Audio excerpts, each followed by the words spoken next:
నమస్తే వి digital news కి స్వాగతం నేను వేణి ముందుగా హెడ్లైన్స్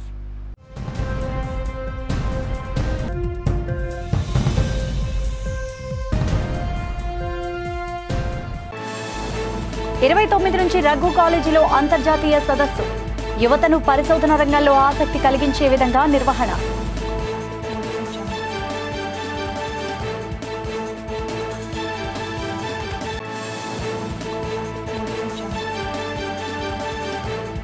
ప్రాణం పోయేంత వరకు టీడీపీలోని కొనసాగుతా అనకాపల్లిలో మాజీ ఎమ్మెల్యే పీలా గోవింద సత్యనారాయణ స్పష్టం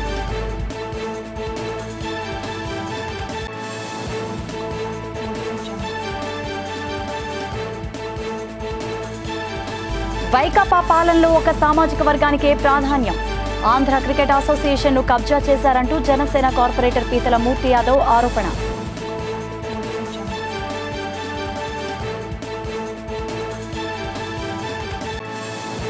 సొంత పార్టీ నేతలపై చేయి చేసుకున్న ఎమ్మెల్యేపై నేరుగా సీఎం జగన్ కు ఫిర్యాదు చేస్తామంటూ అసమ్మతి నేతలు ఆగ్రహం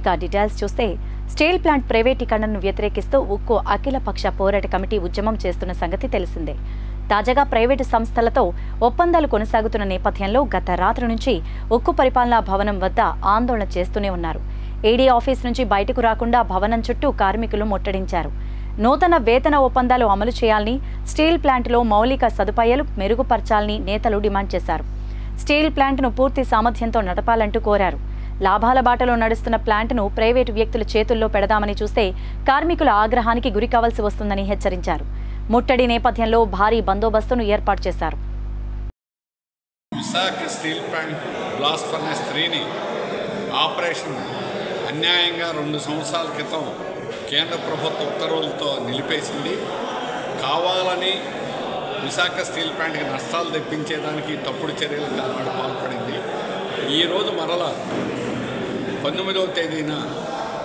జిందాల్తో ఒక ఒప్పందం అనేటువంటి చేశారు ఒక కేంద్ర పబ్లిక్ సెక్టార్ ఏదైనా ఒప్పందం జరిగితే దాని టర్మ్స్ అండ్ కండిషన్స్ ఏమిటి అనేది బయట పెట్టాలి ట్రాన్స్పరెంట్గా ఉండాలి బహిర్గతంగా ఉండాలి దీన్ని రహస్యంగా దాచాల్సినటువంటి అవసరం ఏమిటని అడుగుతున్నాం మేము ముందు నుంచి చెప్తున్నాం స్టీల్ అథారిటీ ఆఫ్ ఇండియా లిమిటెడ్కి కావాల్సినటువంటి ఇనప ఖనిజం గనులు సంపూర్ణంగా ఉన్నాయి చెప్పాలంటే జిందాల్ కంటే అనేక రెట్లు ఉన్నాయి పబ్లిక్ సెక్టార్ అది బయోమెట్రిక్ సర్కులను వెంటనే విత్డ్రా చేయాలి విశాఖ ఉక్కు తెలుగుడు హక్కు అంటూ గత 3 సంవత్సరాలుగా ఉద్యమం నడుస్తూ ఉంటే ఈ ఉద్యమాన్ని చంపేయాలని చెప్పేసి ఇక్కడ ఉన్న సీఎండీ గారు ఢిల్లీలో ఉన్న మంత్రి గారు కూడబలుకొని భారతదేశంలో ఎక్కడ స్టీల్ ప్లాంట్లో లేనంటే బయోమెట్రిక్ సిస్టమ్స్ ఇక్కడ పట్టుకొచ్చారు క్యాంటీన్లో భోజనం పెట్టడానికి డబ్బులు లేవని చెప్పి ఉప్మాలు పెట్టే ఈ యాజమాన్యం కెమెరాలు కొనడానికి డబ్బులు ఎక్కడి నుంచి వచ్చినాయి బయోమెట్రిక్ మెషిన్లు కొనడానికి డబ్బులు ఎక్కడి నుంచి వచ్చినాయి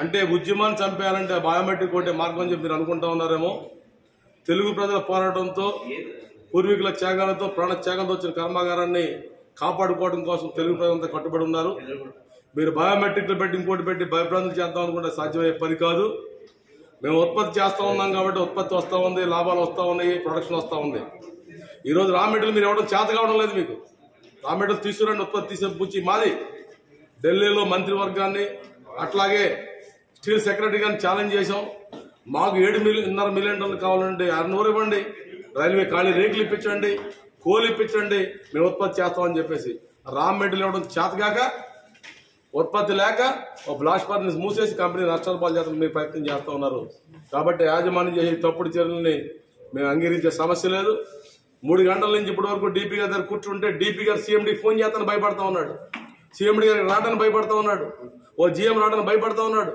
ఎందువలన అంటే మీరు చేసే విధానాలు తప్పని చెప్పేసి మీకు అర్థమవుతా ఉన్నాయి కాబట్టి బయోమెట్రిక్ రూపంలో స్టీల్ ప్లాంట్ని ఆదానికి అంబానికి అమ్మేద్దాం అంటే చూస్తూ కూడా మేము సిద్ధంగా లేవు దీన్ని ఎట్టి పరిస్థితుల్లో ప్రైవేట్గా అడుగు తీరుతాం మా పూర్వీకుల త్యాగాలు కాపాడుకుంటాం అని చెప్పేసి అదే ఉక్కు కార్మికులు కూడా కాంట్రాక్ట్ కార్మికులు కోరుతా ఉన్నాం ఎట్టి పరిస్థితుల్లో యాజమాన్య పప్పులు ఉడకకుండా మనం ముందుకు రావాలని చెప్పేసి విశాఖ ఉత్తర నియోజకవర్గం జీవీఎంసీ 54వ వార్డు పరిధిలోని జ్యోతినగర్ బాపూజీనగర్ ప్రాంతాల్లో జనంలోకి జనసేన కార్యక్రమాన్ని నిర్వహించారు 54వ వార్డు అధ్యక్షులు వింజుమూరి భాస్కర్, మహిళా అధ్యక్షురాలు పాండ్రంకి స్వర్ణలత సంయుక్త ఆధ్వర్యంలో నియోజకవర్గం సమన్వయకర్త పసుపులెట్టి ఉషాకిరణ్ ముఖ్య అతిథిగా పాల్గొన్నారు.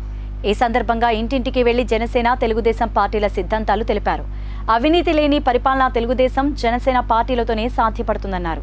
ఈ కార్యక్రమంలో నాయకులు పాండ్రంకి దివాకర్, నీరుకొండ దివాకర్, శీల మాదిలక్ష్మి, భవానీ, సకల స్వర్ణ మహేశ్వరి, గెద్ద ఇందు, మాణిక్యాలరావు, అధిక సంఖ్యలో మహిళలు పాల్గొన్నారు. ఎన్ఏడి కొత్త రోడ్ సుబ్రహ్మణ్య స్వామి గుడి పక్కన ఓపెన్ గ్రౌండ్లో ఏర్పాటు చేసిన హస్తకళలు, చేనేత ప్రదర్శన అమ్మకం ప్రారంభమైంది. ఈ ప్రదర్శనను జీవీఎంసీ డిప్యూటీ మేయర్ జియాని శ్రీధర్, జాతీయ జర్నలిస్టుల సంఘం కార్యదర్శి గంట్ల శ్రీనుబాబులు ప్రారంభించారు. అనంతరం వారు మాట్లాడుతూ హస్తకళలు, చేనేత వస్తువులు ఉత్పత్తిదారులకు విక్రయిస్తూ ఉండడంతో వినియోగదారులను ప్రోత్సహించవలసిన అవసరం ప్రతి ఒక్కరికి ఉందన్నారు. ఆల్ ఇండియా క్రాఫ్ట్ బజార్ పేరుతో దేశంలోని వివిధ ప్రాంతాల్లో లభ్యమయ్యే వస్తువులను ఒక చోటికి తెచ్చి ప్రదర్శిస్తూ ఉండడం, విక్రయిస్తూ ఉండడం ఒక ప్రత్యేక కళ అన్నారు. విశాఖ ఆర్టిషియన్స్ డెవలప్మెంట్ సొసైటీ అధ్యక్షులు ఎండి ఫలీం మహమ్మద్ నజీంలు మాట్లాడుతూ ఆల్ ఇండియా క్రాఫ్ట్ బజార్ పేరుతో నిర్వహిస్తున్న ఈ హస్తకళల ప్రదర్శన మార్చి 29 వరకు ఉంటుందన్నారు. ఈ ప్రదర్శనను తిలకించి చేతి వృత్తి కళాకారులను ప్రోత్సహించాలని కోరారు. ఈ ప్రదర్శనలో హైదరాబాద్ నుంచి ముత్యాలు, కలంకారీ పెయింటింగ్స్, మార్బుల్ బొమ్మలు, Saharanpur wood carving, black metal అగరబత్తులు, ఏటికొప్పాక బొమ్మలు, beads jewellery, carpets, Rajasthan bedsheets ఇంకా ఎన్నో రకాల వస్తువులు ఈ ప్రదర్శనలో చోటు చేసుకున్నట్లు తెలిపారు. గ్రేటర్ విశాఖపట్నం ఎన్ఏడి జంక్షన్లో హ్యాండీక్రాఫ్ట్ బజారు సలీం గారు, నషీర్ గారు ఆధ్వర్యంలో మా మిత్రులు గంటల శ్రీనిబాబు గారు, నేను కూడా ఈరోజు ఓపెన్ చేయడం జరిగింది. మరి భారతదేశంలో అనేకమైన రాష్ట్రాల నుంచి అనేకమైన చేతి వృత్తులు కానీ రకరకాల వస్తువులన్నీ కూడా ఒకే చోట దొరికేటట్టుగా ఏర్పాటు చేశారు.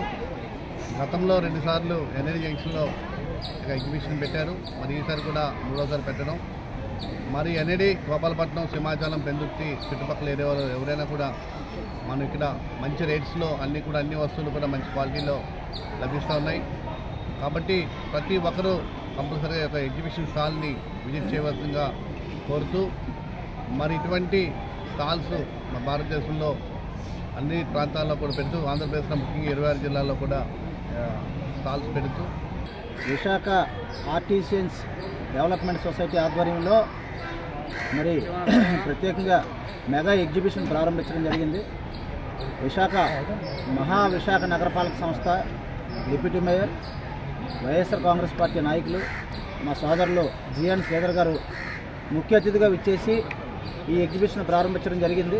ప్రధానంగా దీని యజమానులు సలీం కానీ, నసీం కానీ ఇప్పుడు కూడా లాభాపేక్ష లేకుండా అనేక ప్రాంతాల్లో ఎగ్జిబిషన్లు ఏర్పాటు చేసి 10 మందికి ఉపాధి కల్పించాలని ఒక మంచి లక్ష్యంతో దాదాపు 22 నుంచి 23 రాష్ట్రాలకు చెందిన కళాకారులని, వారు తయారు చేసిన ఉత్పత్తులను కూడా విశాఖకు రప్పించి స్థానిక ప్రజలందరికీ కూడా అందుబాటులో ఉండే విధంగా వివిధ రకాలైనటువంటి చీరలు, డ్రెస్ మెటీరియల్స్తో పాటు ఇంట్లో ఉపయోగపరమైన గృహోపకరణాలు అనేకం కూడా ఈ ఎగ్జిబిషన్లో అందుబాటులో ఉంచారు. కేవలం నామమాత్రం ధరలకే. మరి గతంలో కూడా శ్రీధర్ గారు ఈ ఎగ్జిబిషన్ అనేక ప్రాంతాల్లో ప్రారంభించారు. మధురవాడ శిల్పారామంలో కానీ, ఆర్కే బీచ్లో కానీ, లేదంటే ఇతర శ్రీకాకుళం జిల్లాలో కానీ అనేక ప్రాంతాల్లో ఎగ్జిబిషన్ ఏర్పాటు చేయడం, దానికి శ్రీధర్ గారిని మరి నన్ను కూడా మా ఇద్దరిని సోదరులిద్దరిని కూడా పిలవడం జరుగుతుంది. మమ్మల్ని ప్రత్యేకంగా ఇన్వైట్ చేసి మా చేతుల మీదుగా ఈ ఎగ్జిబిషన్ ప్రారంభించినందుకు వాళ్ళిద్దరికీ కూడా ప్రత్యేకంగా ధన్యవాదాలు తెలియజేసుకుంటూ, మరి శ్రీధర్ గారి హ్యాండ్ లక్కీ హ్యాండ్. అందుకనే ప్రత్యేకంగా ఎన్ఏడి ప్రాంతంలో, సింహాచలం ప్రాంతంలో ఏర్పాటు చేద్దాం అనుకున్నాం. కానీ సరైన స్థలం లభ్యం కాలేదు. దేవస్థానం సైట్ ఉండడం వల్ల అక్కడ గోవులకి ఆ స్థలం అందుబాటులో ఉండడం వల్ల తిరిగి కొత్త రోడ్లోనే మరి మారుతి శ్రీధర్ గారి సహకారంతో ఈ సైట్ తీసుకొని తిరిగి ఇక్కడ మరి ఎగ్జిబిషన్ ఈరోజు ఏర్పాటు చేయడం జరిగింది. కావున నగర ప్రజలందరూ కూడా ఈ ఎగ్జిబిషన్ని సందర్శించి లాభాపేక్ష లేకుండా అమ్ముతున్న గృహోపకరణ వస్తువులను మీకు నచ్చినట్లయితే కొనుగోలు చేసుకుంటారని మరి తెలియజేసుకుంటూ, రాష్ట్రంలో వైకాపా ప్రభుత్వం అధికారంలోకి వచ్చాక కొత్త పరిశ్రమలు రాకపోగా ఉన్న పరిశ్రమలను తరిమి కొట్టారు. అదే బాటలో ఇప్పుడు క్రికెట్ను తరిమేయాలని చూస్తున్నారని జనసేన నాయకులు కార్పొరేటర్ పీతల మూర్తి యాదవ్ ఆరోపించారు. ద్వారకానగర్ పౌర గ్రంథాలయంలో చోడవరం ఇన్ఛార్జ్ పివిఎస్ఎన్ రాజు, పార్టీ ఉత్తరాంధ్ర సమన్వయకర్తలు నాగలక్ష్మి చౌదరి, రూపాలతో కలిసి మాట్లాడారు. ముఖ్యమంత్రి సామాజిక వర్గానికి చెందిన వారు ఆంధ్ర క్రికెట్ అసోసియేషన్ను కబ్జా చేశారని ఆరోపించారు.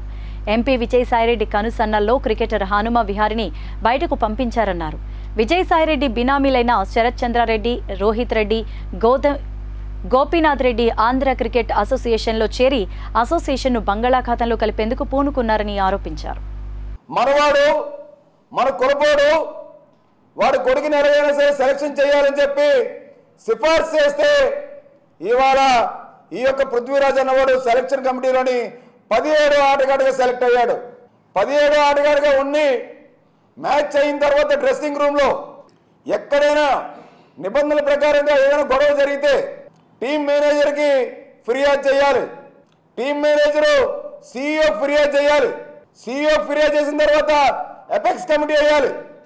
ఎపెక్స్ కమిటీ నివేదిక రప్పించుకున్న తర్వాత ఏం జరిగిందో నిజ నిర్ధారణ చేసిన తర్వాత కానీ అసలు ఏ ఒక్క ఆటగాడిని తొలగించడానికి ఎక్కడా కూడా రూల్స్ ఒప్పుకో.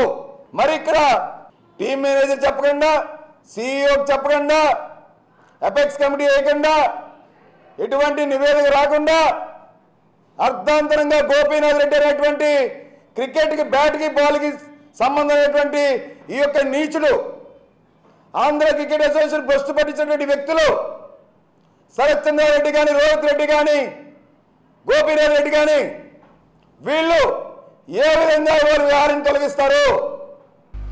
రఘు విద్యా సంస్థల ఆధ్వర్యంలో ఈ నెల 29 నుంచి మార్చి 3వ తేదీ వరకు 3వ వైర్లెస్ యాంటీనా మైక్రోవేవ్ సింపోజియం నిర్వహిస్తున్నట్లు సదస్సు general chair doctor PSR Chowdary తెలిపారు. రామ్నగర్లోని సంస్థ కార్యాలయంలో నిర్వహించిన మీడియా సమావేశంలో సదస్సు వివరాలు వెల్లడించారు. 29న సదస్సును JNTU విజయనగరం ఉపకులపతి ఆచార్య K. వెంకట సుబ్బయ్య ముఖ్య అతిథిగా హాజరవుతారన్నారు. IEEE సౌజన్యంతో ఈ కార్యక్రమాన్ని నిర్వహిస్తామన్నారు. వర్తమాన పరిశోధనలు, సాంకేతిక ఆవిష్కరణలపై నిపుణులు ప్రసంగాలు ఉంటాయన్నారు. సదస్సులో భాగంగా టెక్నికల్ సెషన్స్, కీలకోపన్యాసాలు, వర్క్షాప్లు, ప్రత్యేక sessions, students papers, poster presentation, plenary sessions నిర్వహిస్తున్నామన్నారు. రావ్ ఎస్ కన్సల్టెన్స్ నిర్వాహకులు డాక్టర్ సుధాకర్ రావు మాట్లాడుతూ సదస్సులో 200 పరిశోధన పత్రాలు 300 మంది ప్రతినిధులు సమర్పిస్తారన్నారు. 43 అవార్డులను సైతం అందజేస్తామన్నారు. విద్యార్థులను స్ఫూర్తిని అందించే విధంగా సదస్సు జరుగుతుందన్నారు. సమావేశంలో NASA jet propulsion laboratory America నిపుణులు doctor Nasir Chahat, doctor Paolo Focardi, doctor Gaurangi గుప్తాలు పాల్గొన్నారు. Wireless antenna microwave symposium 2024 Raghu engineering కాలేజీలో చేస్తున్నందుకు చాలా సంతోషంగా ఉంది. ఈ ప్రోగ్రామ్ మనకు వస్తున్న ఎమినెంట్ పర్సనాలిటీస్ అందరినీ కూడా ఒక రూఫ్ మీద తీసుకొచ్చి ఒక ప్రీ కాన్ఫరెన్స్ని డిఫరెంట్ ఏరియాస్ ఆఫ్ యాంటీనాస్లో కాన్ఫరెన్స్ చేయడం కోసం టాక్స్ ఉంటుంది. దాంట్లో మా ప్రప్రదంగా doctor Sudhakar Rao garu, president and CEO Rao consultants, ఆయన ఒక టాక్ ఇస్తారు. అలాగే doctor Nazar Chahat, doctor Paolo Focardi and doctor Gaurangi Gupta, doctor Janardhan Soudar and VAMPS అనేది ఆల్మోస్ట్ 3-4 సంవత్సరాల కింద మొదలైంది.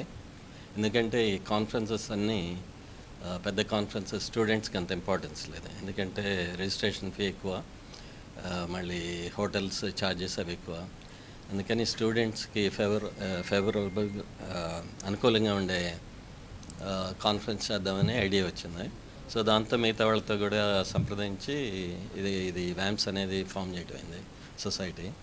వ్యాంప్స్ అంటే వైర్లెస్ యాంటీనా అండ్ మైక్రోవేవ్. ఈ 3 ఏరియాలు శాటిలైట్స్కి కానీ, రేడార్స్కి కానీ, వైర్లెస్ 5G కానీ వీటన్నిటికీ ఉపయోగం. అందుకని ఒక ఏరియా కాకుండా ఈ అన్ని ఏరియాలు కలిపి స్టూడెంట్స్కి ఫేవరబుల్గా ఉండే కాన్ఫరెన్స్ చేద్దామని ఐడియా వచ్చింది. 200 పీపుల్ వచ్చారు. ఇప్పుడు దీనికి ఆల్మోస్ట్ 300 మంది వస్తారు. ఇది ప్రాబబ్లీ వైజాగ్లో ఉన్న దాంట్లో చాలా పెద్ద కాన్ఫరెన్స్. ఇది IEEE అంటే ఇది బిగ్గెస్ట్ ప్రొఫెషనల్ సొసైటీ ప్రపంచంలో, అది సపోర్ట్ చేస్తుంది. మళ్ళీ IEEE APS society, Antennas and Propagation Society. Conference have been organized for many years now. Dr. Sudhakar Rao on my right has instigated the creation of this conference, where the main goal is to try to bring the knowledge to students and create this bridge between the commercial world and companies like the Jet Propulsion Laboratory, NASA, ISRO and all of that. Try to create this bridge so that we can share knowledge and teach each other, inspire each other. So that's the main goal of this conference. My name is Paolo Focardi. I'm from NASA Jet Propulsion Laboratory. I'm currently a group lead for technology development at JPL. But long time ago, I was one of those students, and I used to be a PhD student in Florence, in Italy. I come from Italy originally, and so I had the opportunity to visit JPL when I was a young student, and that really inspired me. And then, long story short, I kept working there, and I made a career at Jet Propulsion Laboratory. Gupta है, मैं NASA jet propulsion laboratory में RF microwave engineer हूँ। उससे पहले मैंने IIT Kanpur से electrical engineering में अपना PhD प्राप्त किया। वैम्स कॉन्फ्रेंस और कॉन्फ्रेंसेस से अलग इसलिए है क्योंकि इसका फोकस मोस्टली स्टूडेंट सेंट्रिक रहता है, स्टूडेंट्स को इंस्पायर करना रहता है।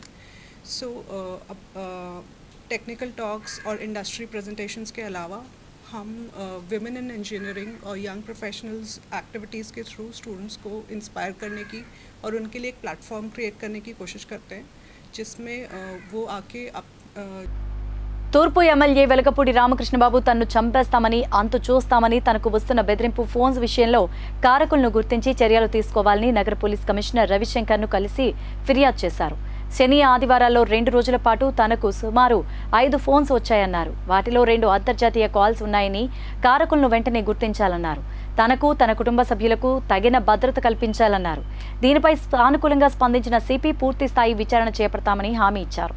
సిపి కార్యాలయం బయట వెలగపూడి మాట్లాడుతూ ఇలాంటి ఆగడాలను కట్టడి చేయాల్సిన అవసరం ఎంతైనా ఉందన్నారు. ప్రశాంత విశాఖలో ఇలాంటి విష సంస్కృతి ప్రజలను భయాందోళనకు గురిచేస్తోందన్నారు. ఆయన వెంట తెదేపా రాష్ట్ర కార్యనిర్వాహక కార్యదర్శి సివి పట్టాభిరామ్, నాయకులు పోలారావు, బోగతా సత్యనారాయణ, పోతనారెడ్డిలు పాల్గొన్నారు.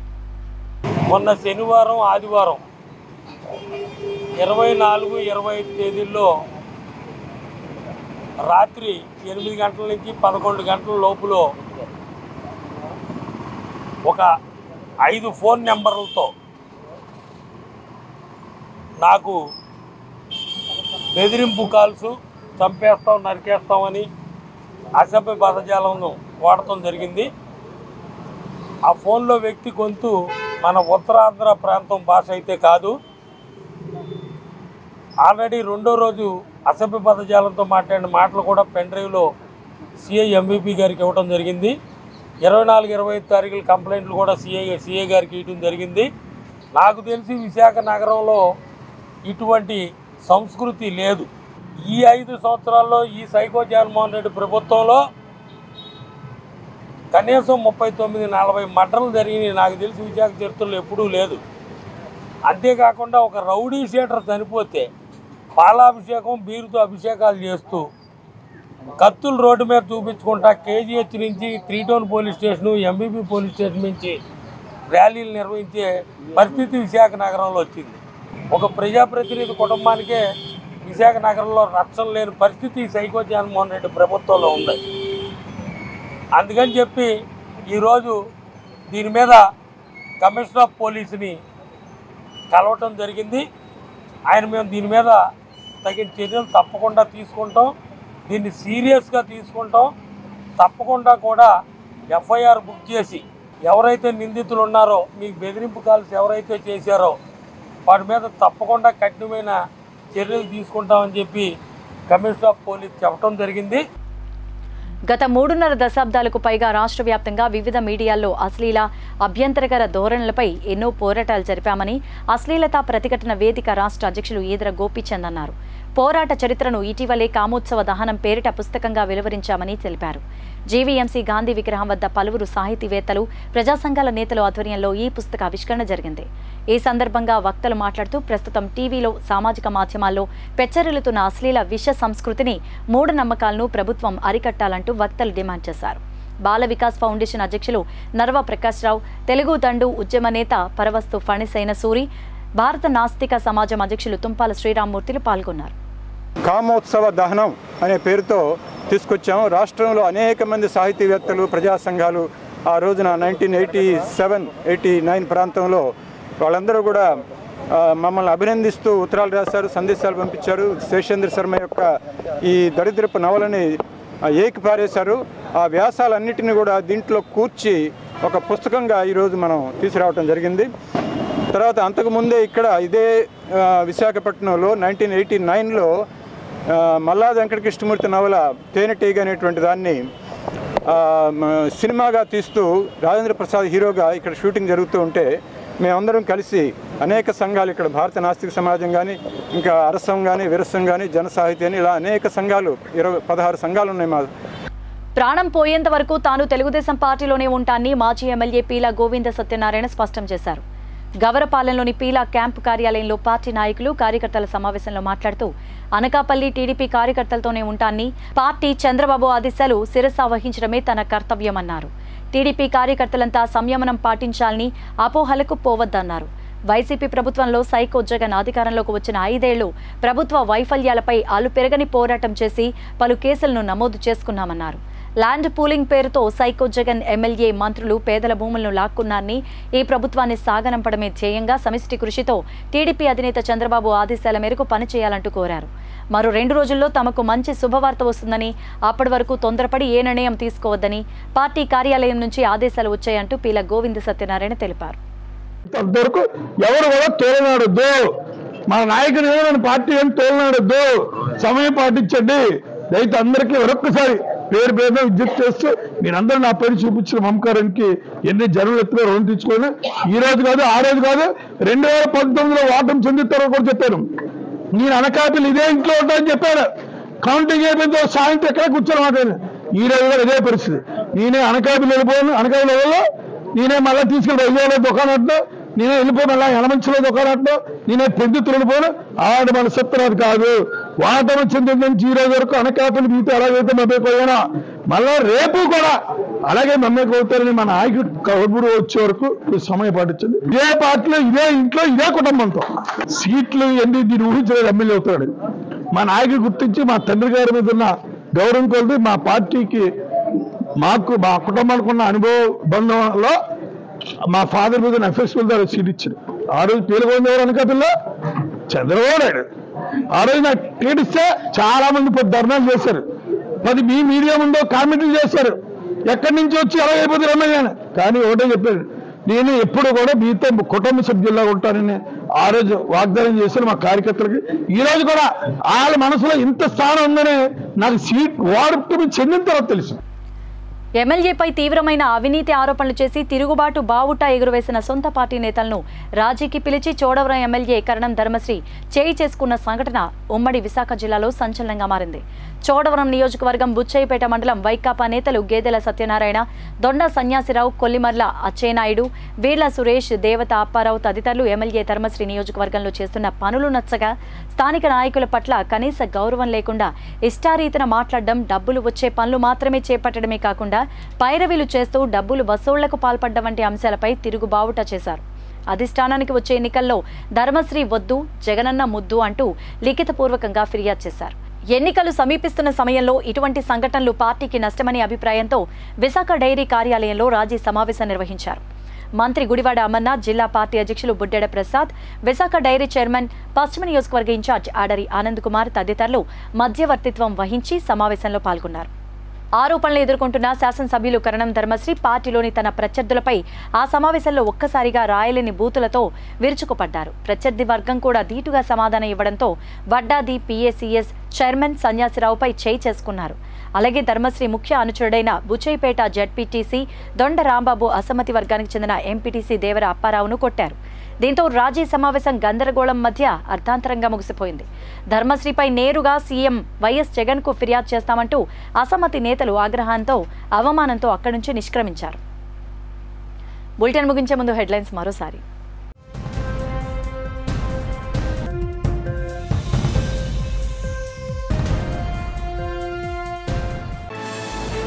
ఇరవై 29 నుంచి రఘు కాలేజీలో అంతర్జాతీయ సదస్సు, యువతను పరిశోధన రంగంలో ఆసక్తి కలిగించే విధంగా నిర్వహణ.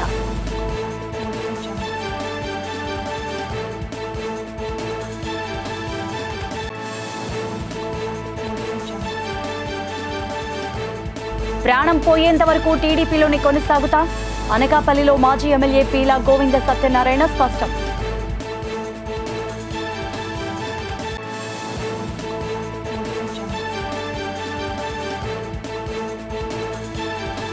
వైకాపా పాలనలో ఒక సామాజిక వర్గానికే ప్రాధాన్యం. ఆంధ్ర క్రికెట్ అసోసియేషన్ను కబ్జా చేశారంటూ జనసేన కార్పొరేటర్ పీతల మూర్తి యాదవ్ ఆరోపణ.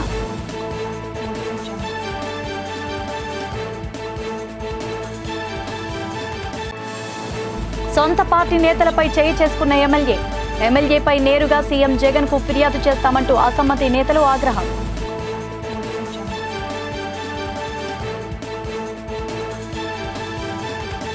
ఇవే బులెటిన్ అప్డేట్స్. మరిన్ని వార్తా విశేషాలతో మరో బులెటిన్లో మళ్ళీ కలుద్దాం. అంతవరకు సెలవు. నమస్తే.